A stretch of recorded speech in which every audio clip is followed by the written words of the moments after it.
So yesterday's job, actually, when we started it, he's had a few panels on the front of the property and some on the west facing. So he's got south facing and west facing, two separate strings.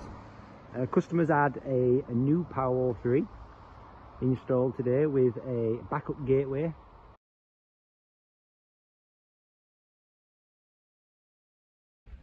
So with this job, it was quite awkward to get the DC cables down from the roof.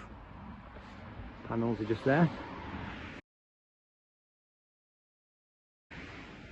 A bit awkward to get the cables down from the roof because it's all been converted, and obviously we didn't want to see any cables, so we managed to get the cables up through the fascia board, up behind tiles, and then straight up onto the roof. Looks nice and neat. These systems have a DC isolation and AC isolation.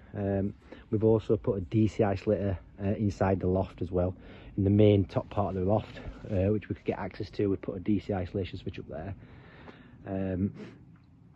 Overall, it looks quite nice and neat where it's been installed.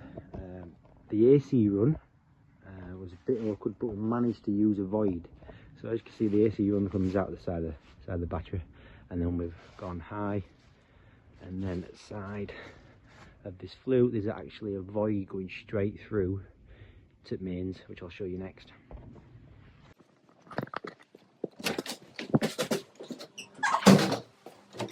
So we managed, there's some boxing in just there, so we managed to rod our cable through, and then we managed to drop it down and then into the back of the actual unit, into the back of the gateway, which has been installed just there.